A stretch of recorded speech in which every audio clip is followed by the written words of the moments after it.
We know Sunday night is Hanukkah, God willing, so we say two short halachot. There's an interesting halacha here that comes up. Inshallah, arus dumad dashte bashan, and they come join you. It says achsanai. Achsanai is a case which happens a lot on Shabbat Hanukkah, which means, let's say a gentleman, his son-in-law comes to spend Shabbat Hanukkah in his house.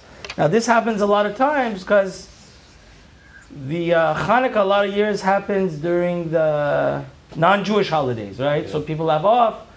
Like let's say somebody, his son-in-law lives in Texas or Arizona or Las Vegas, he comes to visit.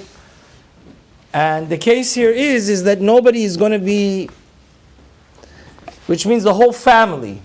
Let's say somebody's son-in-law with his grandchildren and daughter, the whole ganze mishpacha, like they say, comes to join his father. Sometimes they come for the whole week, sometimes they come for a few night. Does the son-in-law need to light the menorah also? This is the question.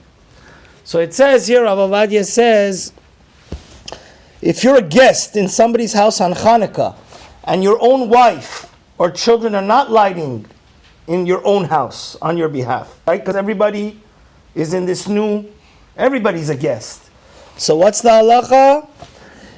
Either you need to give some money to the owner, like your father-in-law, to give him like $5, say, I'm shutaf, partners in the oil and the wax or whatever, the candles, and we're partners, and you're lighting on my head. Because you have to understand, it's very clear, according to Sephardic halacha, the mitzvah of the menorah is not on each individual, it's on each house. You understand? So since this house has one owner, so this is the right way to do it. Or, if the father-in-law is gracious, he could say that I'm giving you a portion in these candles and oil as a gift, right? So he doesn't need to physically give the money to the father-in-law, you understand, or to the owner of the house. He could say, I'm also giving you as a gift a portion of these of the menorah oil. It says, now in the traditional sense, if let's say you have a guest house and your son-in-law or your guest is living in the guest house, he could light his own menorah, right? But Rav Ovadia says nowadays that most people don't light. Because if you go to Jerusalem and Israel, a lot of people light by the mezuzah, outdoors. But he says nowadays that we light indoors, it's not necessarily, even if you have another door. So this is important.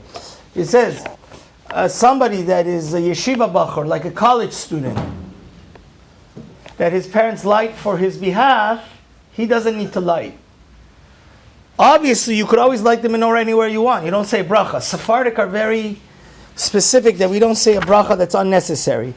And the last halacha we're saying is, let's say a son goes to his father's house. It happens all the time. In honor of Hanukkah, the son, he visits his dad.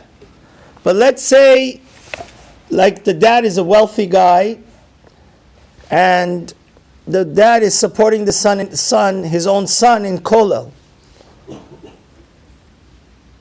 And permanently, like they did in Shiraz or in the old town, this guy, he lives with his in-laws. He has a house there. It says, שיש לו חדר מיוחד בבית אביו שהוא לן שם. So he says in this case, his father-in-law lights for him, and he doesn't even need to give his father-in-law money, because he's yotze in the case with his father, not father-in-law.